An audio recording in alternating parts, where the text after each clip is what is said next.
Novo Testamento, lição número 6.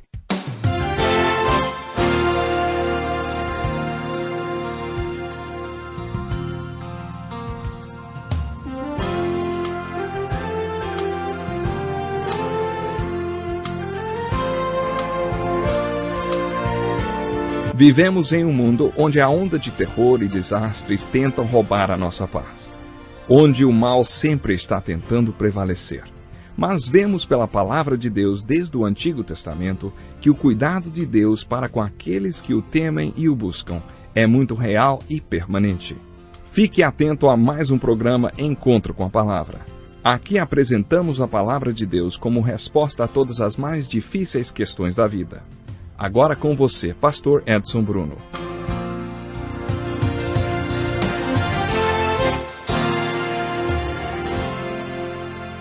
Que alegria grande poder estar aqui para mais um encontro com a palavra. Esse programa é parte de um curso introdutório da Bíblia. O assunto de hoje é o maior profeta e o homem mais importante já nascido de mulher. Ouça como o Novo Testamento apresenta esse homem. Naqueles dias surgiu João Batista pregando no deserto da Judéia. Ele dizia: arrependam-se, pois o reino dos céus está próximo. Esse é aquele que foi anunciado pelo profeta Isaías. Voz do que clama no deserto. Preparem o caminho para o Senhor. Façam veredas retas para ele. As roupas de João eram feitas de pelos de camelo e ele usava um cinto de couro na cintura. O seu alimento era gafanhotos e mel silvestre. A ele vinham pessoas de Jerusalém, de toda a Judéia e de toda a região ao redor do Jordão. Essas pessoas confessavam seus pecados, eram batizadas por ele no rio Jordão. Quando viu que muitos fariseus e saduceus vinham para onde ele estava batizando, disse-lhes: raça de víboras, quem lhes deu a ideia de fugir da ira que se aproxima? Deem fruto que mostre o arrependimento. Não pensem que vocês podem dizer a si mesmos: Abraão é nosso pai, pois eu lhes digo que dessas pedras Deus pode fazer surgir filhos a Abraão. O machado já está posto à raiz das árvores, e toda árvore que não der fruto será cortada e lançada ao fogo. Eu vos batizo com água para o arrependimento, mas depois de mim vem alguém mais poderoso do que eu, tanto que não sou digno nem de levar as suas sandálias. Ele os batizará com o Espírito Santo e com fogo. Ele traz a pá em sua mão e limpará sua eira, juntando o seu trigo no celeiro, mas queimará a palha com fogo que nunca se apaga. Essa é a apresentação de um dos personagens mais importantes da Bíblia, João Batista. Não confunda com o apóstolo João, autor do 4º Evangelho e do livro do Apocalipse. João Batista foi o homem mais importante já nascido de mulher. Jesus disse que ele foi o maior profeta que já existiu. Poderíamos dizer que Moisés foi o maior de todos os profetas, porque todos os outros pregaram sobre o que Moisés escreveu. Mas, de acordo com Jesus, o maior profeta já nascido de mulher foi João Batista. Isso de acordo com ninguém menos do que Jesus Cristo. A vida de João Batista foi descrita rapidamente nos 4 evangelhos. Por que ele foi tão importante, hein? Primeiro, ele não foi apenas o maior profeta, mas também o último dos profetas. Ele apontou para um homem que vinha caminhando numa estrada empoeirada, hoje chamada de Terra Santa, e disse: vejam, é o Cordeiro de Deus que tira o pecado do mundo.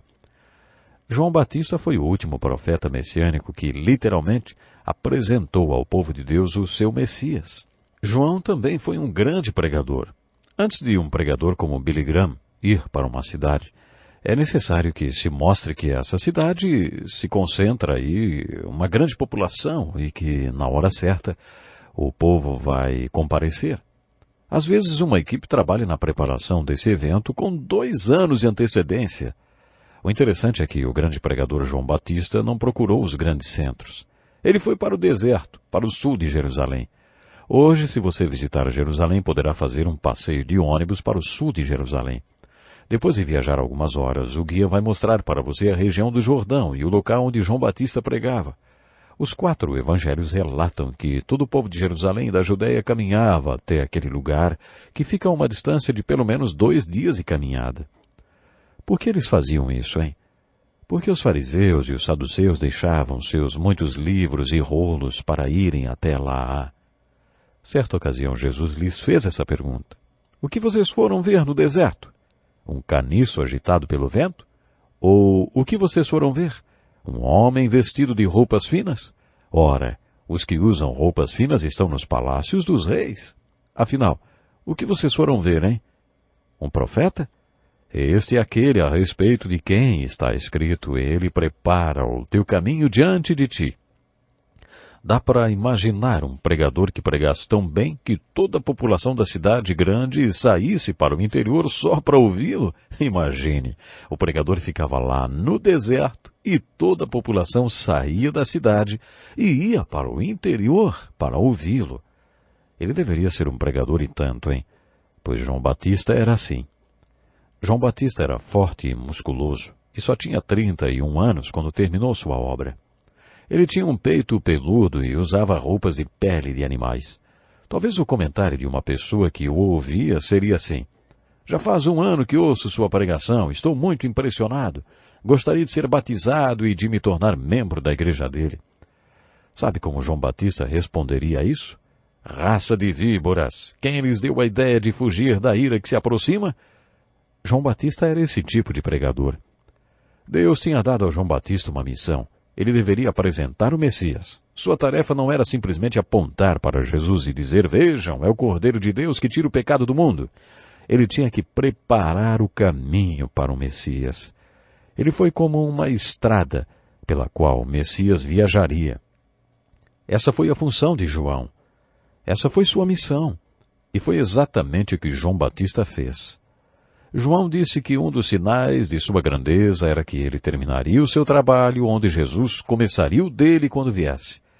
João Batista batizou o povo com o chamado batismo do arrependimento, o qual, veremos no final do Evangelho de Mateus, não era exatamente como os batismos de hoje. Quando Jesus fez o grande comissionamento no final do Evangelho de Mateus, ele chamou seus discípulos para que batizassem. Aquele batismo não era o mesmo que o batismo de João. João pregava, arrependam-se, pois o reino dos céus está próximo. Quando as pessoas se arrependiam, João as batizava. João Batista foi um homem que cumpria um papel cumprido quando Jesus Cristo veio. Quando Jesus apareceu, ele tinha apenas 31 anos e era o maior profeta já nascido de mulher e o homem mais importante também. Um dia, enquanto João estava batizando, avistou um homem tão jovem quanto ele. Quando João viu Jesus, ele disse, eu preciso ser batizado por ti e tu vens a mim. Mas o outro jovem responde, deixe assim por enquanto. Convém que assim façamos para cumprir toda a justiça. João, então, batizou esse homem jovem, e quando fez isso, o Espírito veio sobre esse homem jovem em forma de uma pomba. João deu o seguinte testemunho, eu vi o Espírito descer dos céus como pomba e permanecer sobre ele. Eu não o teria reconhecido se aquele que me enviou para batizar com água não me tivesse dito, aquele sobre quem você vira o Espírito descer e permanecer, esse é o que batiza com o Espírito Santo. Eu vi e testifico que este é o Filho de Deus. Quando o Espírito Santo veio sobre Jesus como uma pomba, Deus o Pai falou dos céus, este é o meu Filho amado, em quem me agrado. Qual o significado do batismo de Jesus? O seu batismo é uma das crises de Cristo. O batismo de Jesus não foi como o meu, nem foi como o seu batismo. O batismo de Jesus foi o início do seu ministério público. Quando alguém é eleito presidente da República, ocorre uma cerimônia de posse. Nessa cerimônia de posse, o novo presidente faz um discurso. Jesus começou seu ministério com uma cerimônia de posse. Entretanto, o locutor do discurso foi o Deus Todo-Poderoso. E esse discurso de posse foi muito curto. Deus simplesmente disse, este é o meu Filho amado, em quem me agrado. O seu batismo foi a cerimônia de posse do seu ministério de 3 anos, que começava naquele momento. E nisso é que nós estamos interessados. No seu ministério, muito explorado nos 4 evangelhos. Esses 3 anos de ministério de Jesus começaram com o seu batismo. O batismo de Jesus é seguido por outra crise de Cristo. Jesus vai para o deserto e é tentado pelo diabo. A Bíblia diz que o Espírito o levou ao deserto. Ele não foi levado para o deserto pelo diabo.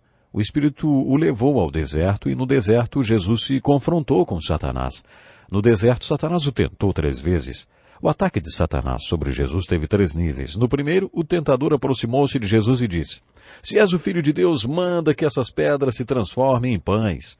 E Jesus respondeu: "Está escrito, nem só de pão viverá o homem, mas de toda palavra que procede da boca de Deus."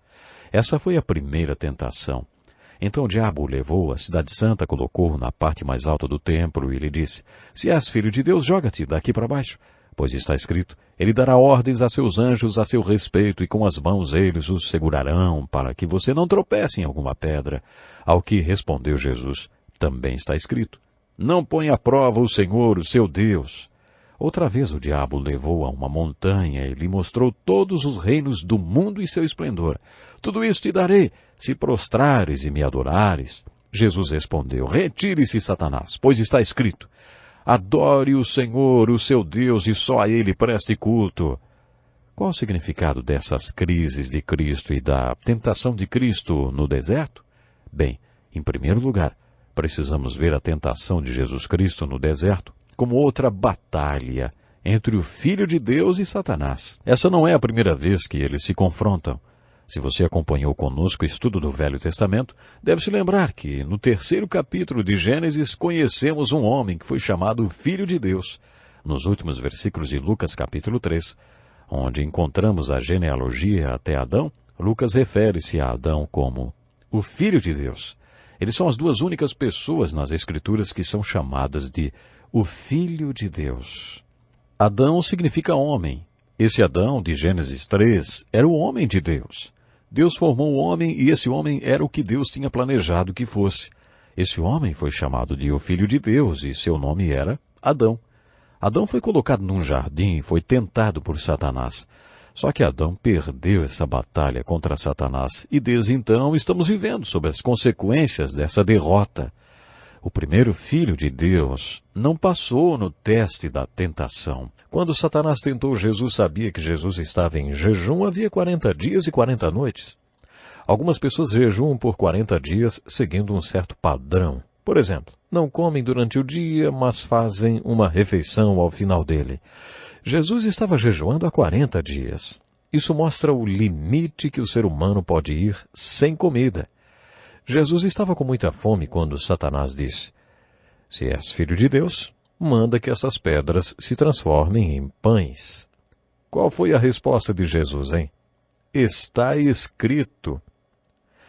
É interessante observar que Jesus respondeu ao tentador citando as Escrituras. A tentação de Adão e Eva nos capítulos 3 de Gênesis e a tentação de Jesus nos Evangelhos têm alguns paralelos interessantes. Se pensarmos um pouco da tentação relatada no capítulo 3 de Gênesis, chegamos à conclusão que ali a questão básica foi colocar a parte física em primeiro lugar e a espiritual em segundo. Deus criou o homem interior e o homem exterior. No capítulo 2 de Gênesis, lemos que Deus pegou aquela forma de barro e soprou nela o fôlego de vida, e o homem tornou-se uma alma vivente.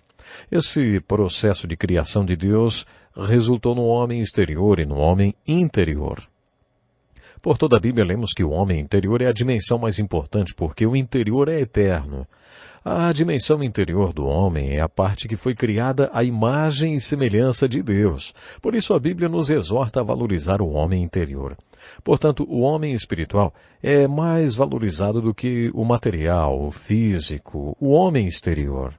A primeira tentação de Jesus é essencialmente a mesma que Adão e Eva enfrentaram. Só que os evangelhos nos mostram que o Filho de Deus não caiu no engano. Se um homem realmente quer viver, ele não sobrevive só de pão, só para satisfazer suas necessidades e impulsos físicos. Se um homem quer realmente viver, ele deve ouvir a palavra de Deus, entendê-la e obedecê-la, e assim ele viverá. Em Gênesis 3, Satanás levantou a questão: foi isso mesmo que Deus disse? Adão e Eva responderam: Deus disse, não comam do fruto, do contrário morrerão. E aí Satanás respondeu, certamente não morrerão. Você está vendo como a palavra de Deus foi questionada e desafiada e acabou não sendo obedecida. O homem caiu. A questão é, se você quer viver, a palavra de Deus mostrará como. O objetivo da Bíblia é que nós tenhamos vida. Foi assim que Jesus respondeu à primeira tentação. Jesus tinha um desafio, se é que podemos pensar em Jesus tendo um desafio. Afinal de contas, ele tinha nascido de uma mulher, tinha irmãos, vivia num lugarejo chamado Nazaré, e as pessoas o conheciam. E um dia ele acordaria e diria a todos, eu sou Deus com vocês. Eu posso parecer homem, mas não sou um simples homem. Eu sou Deus em carne. Pois olha, Jesus enfrentou esse desafio. Como ele contaria para as pessoas que era Deus, hein?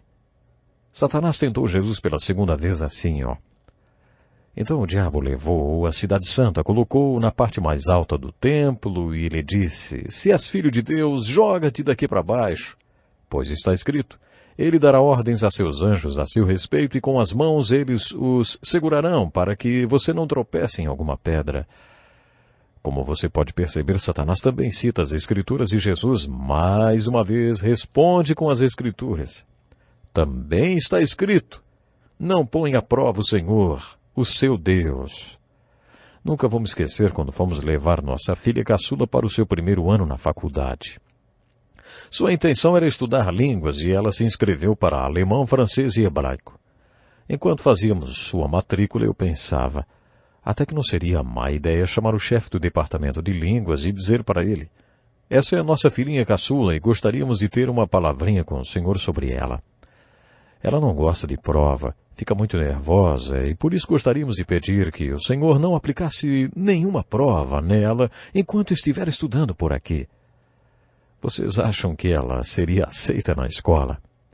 Agora imagine então se nós disséssemos para ele, olha, nossa filha tem uma facilidade muito grande para línguas. Na verdade, ela já estudou 5 anos alemão e fala muito bem. Inclusive, gostaríamos de aplicar um teste no chefe do departamento de línguas para verificar se ele é bom o suficiente para ser professor dela nesse curso.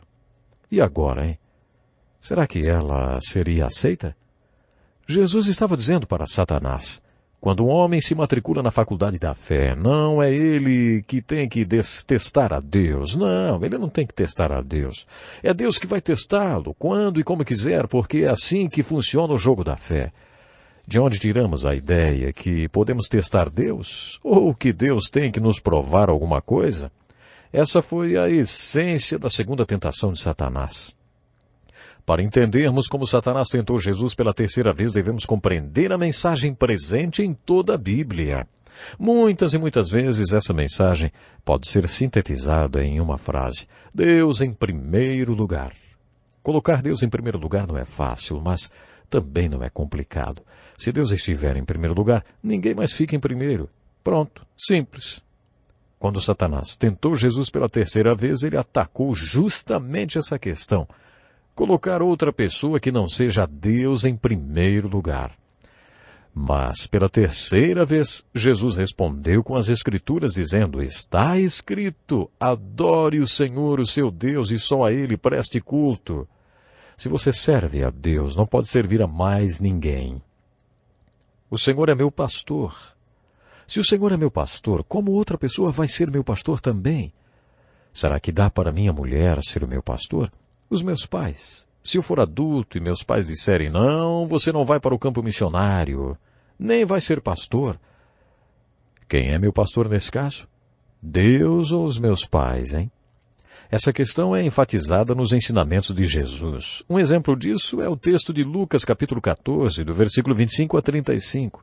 Nesse texto, Jesus está dizendo que devemos colocá-lo em primeiro lugar em nossa vida, que ele deve ser mais precioso do que tudo que possuímos e até mais importante do que nossa própria vida.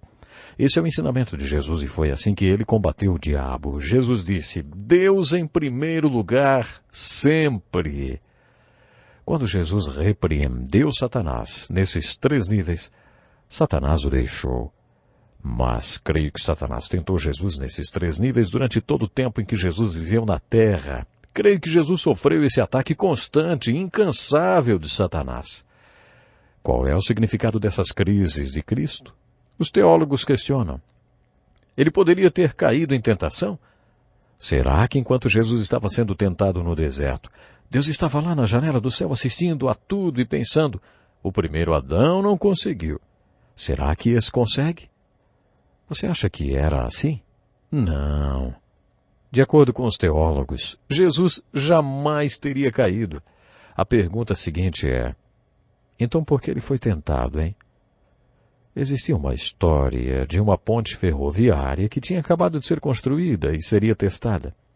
Os ferroviários colocaram 2 trens nos 2 sentidos da ponte e puseram força total nas locomotivas que passaram sobre a ponte fazendo tudo tremer. Enquanto os engenheiros e as autoridades assistiam ao teste, um menino puxou a camisa de um dos engenheiros e perguntou, Ei, você acha que ela não cai? O engenheiro deu uma batidinha no seu charuto e trovejou para o menino. Claro que não. Então o menino perguntou outra vez. Então por que vocês estão testando, hein? O engenheiro rugiu. Para mostrar que não vai cair. Foi muito importante Deus demonstrar, logo no início do ministério de Jesus, que ele não cairia. Graças àquele que é poderoso para impedi-los de cair. Jesus Cristo está vivo no planeta Terra. Mas onde ele está, hein? Os magos perguntaram, onde ele está? Onde ele está? Se você é seguidor de Jesus Cristo, ele está dentro de você. Você não sabe que seu corpo é templo de Cristo? É o nosso corpo que ele vive. E essa é a sua única esperança de glorificar a Deus. Aquele Cristo que foi tentado, mas não caiu, será que ele pode me impedir de cair? Claro que sim. Se eu confio nele e estou andando com ele, ele pode me impedir de cair. Ele pode me mostrar como reagir às tentações de Satanás. Satanás está sempre nos tentando nesses 3 níveis, porque ele está sempre tentando nos fazer colocar o físico antes do espiritual. Ele está sempre soprando para nós. Não espere que Deus teste você. É você quem tem que testá-lo. Essa é a estratégia de Satanás. Ele diz isso, não espere que Deus teste você. É você quem tem que testá-lo. A terceira tentação nos coloca de cara com o inimigo das nossas almas e do nosso relacionamento com Deus. Deus em primeiro lugar. Não é sua mãe em primeiro lugar, nem sua esposa, ninguém. Também não é a segurança financeira, mas Deus. É nisso que Satanás está sempre nos testando. É assim que Satanás rouba de nós o melhor de Deus. O pior inimigo do melhor é o bom. Se Deus quer que você seja um médico missionário, Satanás não vai tentar você a roubar um banco, não. Ele vai tentar impedir que você vá ao campo missionário, colocando à sua frente uma situação boa. Ele pode soprar pensamentos do tipo, nós também precisamos de um médico muito bom por aqui mesmo. Para que ir ao campo missionário? Fique aqui. Eu tenho que finalizar o programa de hoje, mas deixo com você a seguinte pergunta. Você já colocou Jesus em primeiro lugar na sua vida? Ele quer ser o primeiro lugar da sua vida. No próximo programa continuaremos nosso estudo sobre o Evangelho de Mateus. Até lá. Que lição importantíssima. Obrigado, pastor Edson Bruno. Prezado ouvinte, coloque em prática o que você ouviu aqui.